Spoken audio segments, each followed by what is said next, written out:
All right, so with the time ticking by fairly quickly, I think we should just dive into it. And I want to start the conversation kind of grounding us in your rich experience. I mean, each of you has brought, has been on the front lines, in some of the real challenging moments between Canada and the United States, whether it's navigating the unpredictability of the Trump administration, hammering out major trade deals, or representing Canada on the world stage when tensions were high in the past, as they are, I think it's fair to say, right now. So I want to start by asking each of you to maybe think about this moment and help us understand how it compares to some of the past moments where tension was high, unpredictability was high, uncertainty was high, and maybe beyond just comparing to the past, also try and help us think about what we did effectively at diffusing some of those tensions, seizing influence, and maybe what lessons we should be applying today. So maybe I'll start on the far end with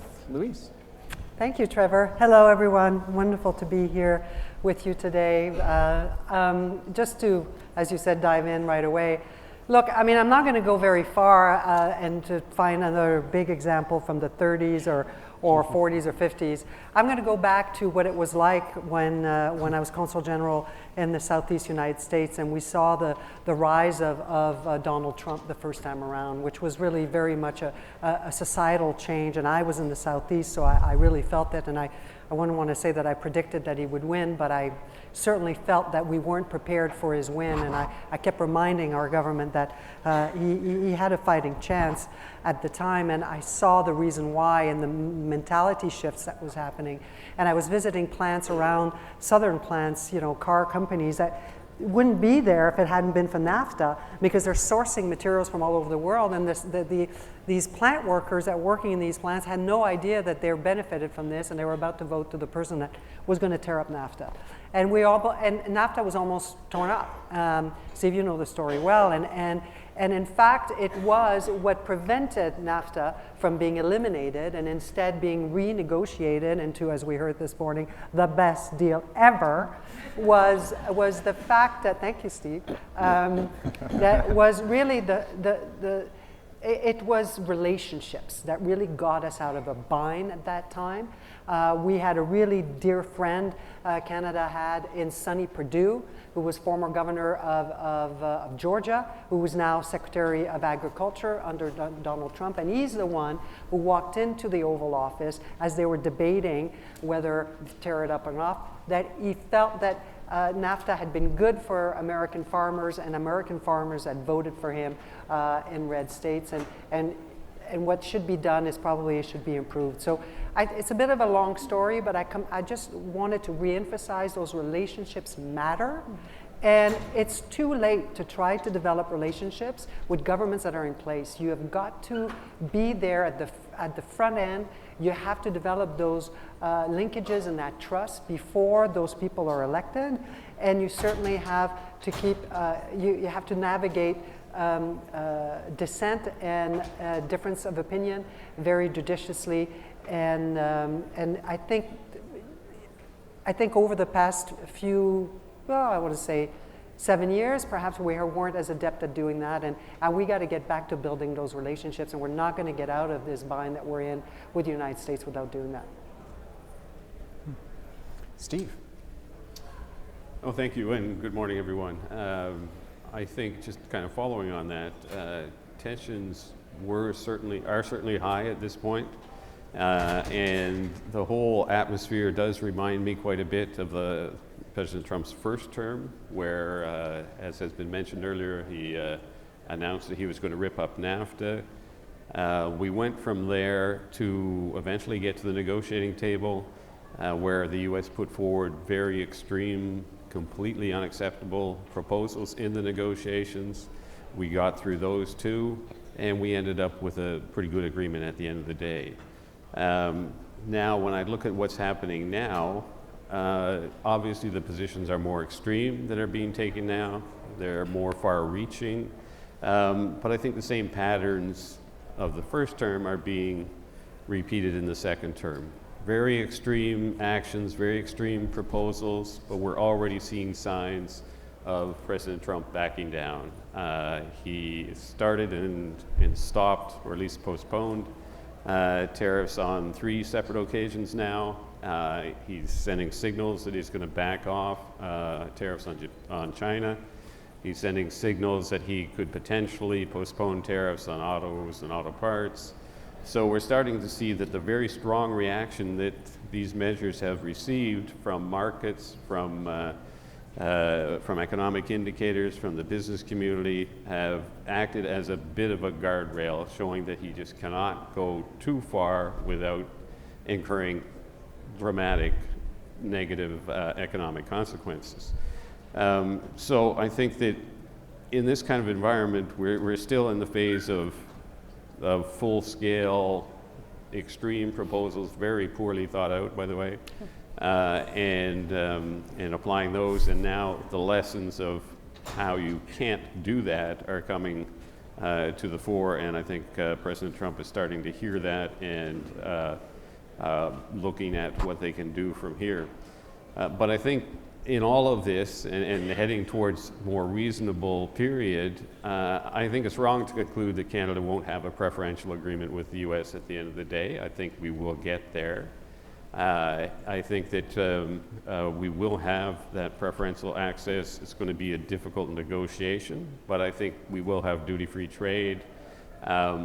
We will have particularly difficult negotiations on key sectors that he's identified as being strategic: steel, aluminum, autos, various others. So I think obviously still a difficult negotiation ahead of us, but for some of this talk about how we need to forget about the US market and look to our domestic market and export markets, the US market will be back, and I don't think we should expect business to start shifting all of their efforts towards Europe or Asia or the domestic market, because they're likely going to have to shift back eventually when we get a sense of reality coming into the White House.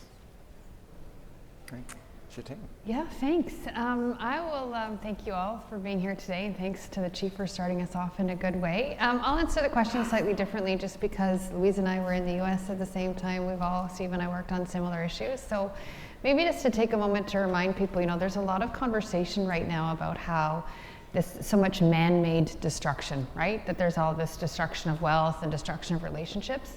But if you look back over the course of the past, 20 or 30 years, we have been here before. I mean, September 11th was man-made destruction. 2008 also was man-made financial destruction from greed. I mean, Enron, same thing. So the difference now is, of course, the person driving that agenda is sitting in the White House and has a lot more power and a lot more levers. But we have weathered many storms with the United States before. Now, I'm not saying this isn't a unique moment in time, because it is. And also, we have all weathered these storms in the past by taking stock of what really matters to us, focusing on our core values, and remembering who our friends are. So I think it's a really unique opportunity for Canada, now that we're hosting the G7 this year, to really do some real meaningful introspection and to reinforce those allies outside of the United States. Of course, that said, we are neighbors for life. It is said in real estate that all that matters is location, location, location. We can't up and move, so we need to figure out a way to sort this out, and we will. We have before, we will again. And with Louise, I think the importance of those relationships will really be crucial. I mean, I became a diplomat in part because I'm one of 4 kids, and so I started negotiating with my siblings at birth, but also because I was always fascinated why we as humans choose to focus on what divides us as opposed to what we have in common. And essentially, you have a foreign service to stop wars. Free trade stops wars. This is why we engage with people around the world, and so we have to keep talking, even when it's hard, even when we disagree, finding a way to remain curious and understand that at the root of this wild storm, there are actual grains of truth. There are things. President Trump did not start a movement, he gave voice to it, and so what is he trying to solve, and how can we focus on that and move forward in a constructive way? Well, maybe I'll pick up there. I detect a note of optimism here that during any kind of disruption there is opportunity. And maybe I do want to provide that optimistic note from all the panelists here around what do you think the most promising opportunities are right now, economically or diplomatically or otherwise for Canada in, say, the US market or even beyond the US market? Maybe I'll do the same order as before. Louise? Okay, happy to kick it off. I think, the opportunities, the biggest opportunities that we have lie here in Canada. It is us. It is what we can do. And I think any solution to this crisis that we're in really starts at home. And there's stuff that we should have been doing years ago that we weren't doing. We heard about them earlier today.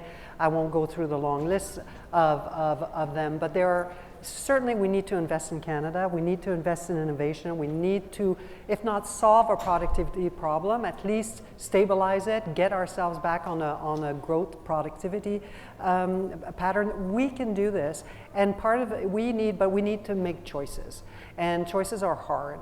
And I think we need to focus on what we already know we have. I think I would start with natural resources. We are blessed. This is not a curse to have a great oil and gas industry. It is a blessing. And I think thank you. We really need to come to terms with that. We can actually help reduce global emissions if we do it right. And so we have to work with our Indigenous community, government and businesses have to build trust, and we have to work together on that. We need to invest in innovation, and there we need a choice. We need to make a choice. We need to choose what is the sector, the one area that Canada is going to be the best in the world at, and we're going to invest in this. It could be ag tech, it could be biotech. Whatever is decided, I don't think we can diffuse ourselves. I think we need to pick one or two and really drive down. This is what China did. This is how they did their EV industry. They just did not relent. They just went at it. We can dispute the methods and how they've done it, but really there is a lesson there, and we really need to focus on it. And internationally, just I'll close with this, I think we need to understand our place in the world. We are a medium power. Yes, we're respected. Yes, we have a voice, but we're not going to solve the problems of the world. I think this is a moment where we need to focus on a few sets of priorities there. We're going to be hosting the G7, and I think we should be very judicious on how we go about doing it. I was at the UN. I saw the reaction. I think these years of Canada lecturing and projecting values I think we've got to adjust our language internationally and understand where we fit in and be a solution to problems that they have as opposed to problems that we want to solve for them that they don't even think they have. I've seen it too much in that direction. I'll end there. Thank you. Great, thank you. Steve, opportunities ahead. Okay, well, I think there's certainly been a lot of talk about getting more out of our domestic market, liberalizing internal trade. That's important to do. There's lots of looking at diversifying our markets outside of the US, particularly Europe and Asia. Lots to do there too. But I don't think there are any quick fixes on that front. And it's a timing problem for Canada to try to move quickly enough to take advantage of those elements. But I think the even bigger timing problem is on the US side. What President Trump is trying to do by repatriating production back into the US is going to fail. It takes far too long, far longer than he expects it to happen, at least between 5 and 10 years in most sectors. It's going to be horrendously expensive to do that, and then at the end of the day, they're going to end up with industries that are still going to be, well, will be even less competitive with the rest of the world than they are now. So the business community understands that in the US, markets will understand that. I don't see a high probability of him being able to go too far down that track. So he's got a timing issue too. But I think when it comes to it, there's that very important provision that they put in the tariffs, both the fentanyl-related tariffs and if we get into reciprocal tariffs there too, that any products being traded within North America that meet CUSMA requirements are duty-free. I think that's a signal that we have the prospect of maintaining duty-free trade with the US at the end of the day, but our real problem is going to be on those sector-specific products. It's going to be steel, aluminum, autos, auto parts, pharmaceuticals, lumber, copper, critical minerals, and a handful of others where the real core difficult negotiations are going to take place. And here I think we've got an opportunity to draw in the fact that this will not just be a trade negotiation, it will be a negotiation that's broader than trade, that will involve security-related issues, whether it's national security, economic security, supply chain security. All of that will come into it, energy security, and this is where Canada also has a lot of leverage that it can bring to the table. And with that leverage, I still see that we would be able to craft something that's going to be in all of our interests. And I think that the US will eventually figure out that isolation is not the best route for it to go down. It'll start looking for allies again, and North America is its safest zone to do that. We need them, they need us, and I think we'll get back there. So we need to lay the groundwork for that. We need to negotiate very effectively, but I think there is a window for us to be able to get there. So first, it makes my Alberta heart proud when anyone outside of the province acknowledges the importance of our energy sector. So merci beaucoup, Louise. And I think that is fundamental to our success, right? We need to understand that energy literally powers our economy, and people often look down on sort of these resource-based elements, but if you look at a hierarchy of needs, what do people want? Security, energy, and food. And what do we have in Canada? The opportunity to feed the world and to fuel the world. And these are not backwards or old-fashioned sectors of the economy. They're incredibly innovative because they've had to adapt, they've had to evolve, and if you want to solve big problems, then maybe you should work in a sector that people blame for some of those problems. If you want to save the planet, work in energy, work in mining, and if you want to power the future, I mean, we have so many critical resources in the ground, we just need to figure out how to get them out and how to get them to market in a timely way. So I think there is a real opportunity here to improve our regulatory system, to better work together across the country, not just on internal trade, but how we actually get stuff built and get it to market. I think, and it is sound trite these days, it's been used too much, but diversity really is our strength. We have a unique opportunity in Canada. I mean, we're sitting here in Toronto today, one of the most multicultural cities in the world. And so having that diversity of perspectives, that diversity of background, those connections to other parts of the world, I think there really is an opportunity for Canada to build on that, and our relationship with First Nations and Inuit and Métis people, how we are navigating this very difficult history and looking for ways to move forward together. I think that also is a real strength, in that we understand how to negotiate, we understand how to build relationships. Now we just need to understand how to take this stuff out of the ground, move it forward, and export it to other places. So maybe turning to negotiations and building relationships, I have one quick question here before I turn to one from the audience. It's actually getting quite a few upvotes here. And that's just to note that, you know, from the outside, and personally I see this, we talk a lot about US trade and diplomacy through the lens of politics, especially where it concerns President Trump, the current federal election, or various points of congressional dysfunction. But inside the room, things can look very different when governments are engaging with each other. And you've all been in those rooms and at those tables with US counterparts. And so, how different is that experience within the room compared to kind of the public impression that many of us may have about the US-Canada relationship? And maybe what are the most effective things that we can do to maybe help shape the tone and substance of those conversations in the direction of achieving a productive outcome in the end? Well, the first thing I would say, I mean, it's a short answer for me, because I think listening is very important. And I can tell you, I'm in DC still all the time, and I'm meeting with people on the Hill and across town, and really all exchanges are extremely, extremely warm and heartfelt. But you have to see through that when you're dealing with the Americans in particular.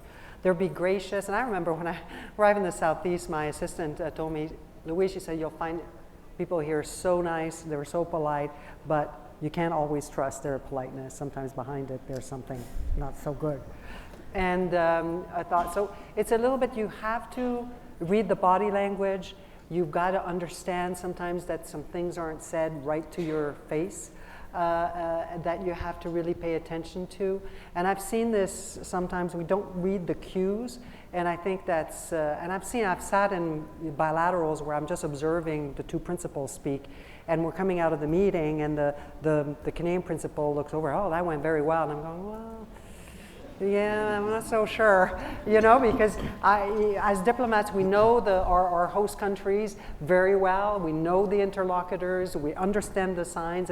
And what we saw in the Oval Office with Zelensky is by far a complete outlier of what normally happens. You will have very polite conversations between world leaders that actually went disastrously. You know, they really, it didn't work. They were speaking at each other, over each other, and they didn't really communicate and connect. So I think it's very important to read the signs. And with the Americans, it's just particularly important to listen, not only to what they say and not say, but really have to respect it. We are the smaller player, and we have to adapt. And it's upon us to find solutions and bring them to the water well sometimes. It's just the way it's been in the relationship. I mean, you've gone on the hill, you've known what it's like, and we often have to kind of help them along without lecturing. Yeah, Steve.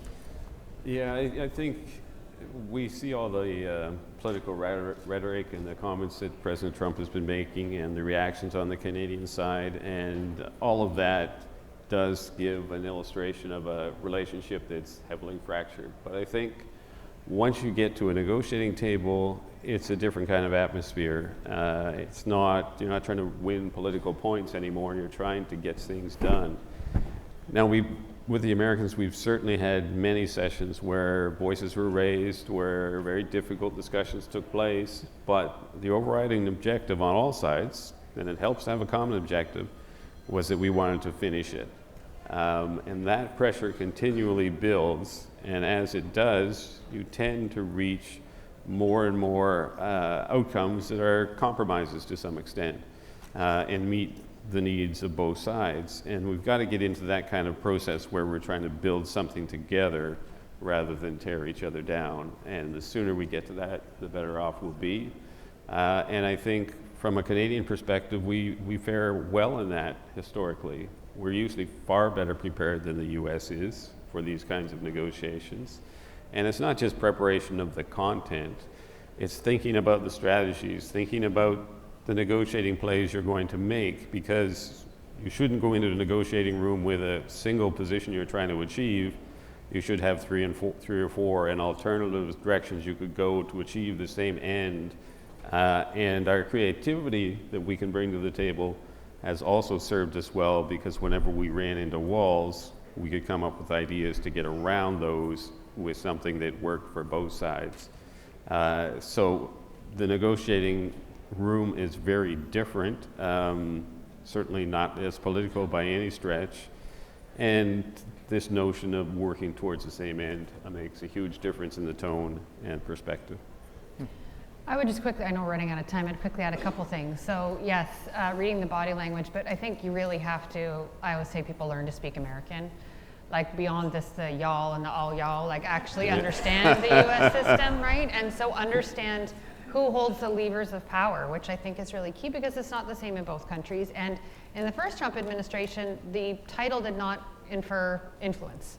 It was very diffuse, and I always, it's a made-up story. But for example, if you want to do something for the Bureau of Land Management, you didn't go to the Secretary of Interior, you went to Eric Trump's duck hunting buddy from Idaho and realized he was the one who had the presidency ear. And so I think it remains to be seen in this instance who are the people that have the most influence, and that's really crucial. And to just briefly get at the question here that I don't know we'll have time to get to, but the question of the role of premiers, like I'm with Louise, governors are very important, and we're typically much more successful in our advocacy of the United States if the Americans carry the message for us. So yes, there's all that stuff that happens in the room, but you have to prepare the table. Yep. So making sure you have those conversations before you get into the room, and having conversations with people outside of Washington, I think is really key, because those are the people on the front lines that are going to feel the bite of these tariffs first. And their constituents, the people that vote for them, are going to call them, and then they're going to turn around and call Washington. So investing time in those relationships is key. And I actually think the premiers are key to that relationship. We are a confederation in Canada, and I think we need to acknowledge, whether you agree with Premier Danielle Smith or not, she has access to a whole section of Americans that a federal Liberal government does not. And a good negotiating strategy is actually to engage your full team and have them play to their strengths. So I think as long as we can be united and have work towards those common goals, I think premiers will really be key in helping us to negotiate going forward. Great. So I'm glad you touched on that question actually as well. And maybe I'll take 30 more seconds to see if Steve or Louise has some comment or insight here. I mean, Canada is an incredibly decentralized country where provinces have a great deal of responsibility in many important areas that are relevant for the Canada-US relationship. So I wonder if you guys have thoughts around how helpful or not the premiers have been in their diplomatic efforts with the US. One of them will be coming to speak later here, right? All right, I'm going to be extremely diplomatic here. I totally agree with Gitane that the subnational, and it's not just the provincial leaders, it's also the cities, mayors. Mayors are, mayors of big cities, big and small, have a lot of sway in the United States, and they often make their way up the ladder politically as well. So it's good investment. But I think people also need to stay more or less, unless there's little exceptions where they have access because they knew somebody who knew somebody, should stay in their lane. I think it's important that we work as a team, and I think the greatest impact for premiers or with the governor's counterpart, I think if premiers are coming down to DC to interact with the federal level, that can be done, but it should be done in a framework that is clear and established. Otherwise, we run the risk of contradicting each other or sending mixed messages or showing disunion. And so that has to be very well handled. And so a little bit of caution in how it is done, but couldn't agree more. It's crucial. And lastly, because governors become presidents, and they have a big say. And as Gitane said, they are extremely sensitive to economic development. They are usually Canada's best friend. They are close to the ground. They know the Canadian investors in their state, and they are really great interlocutors.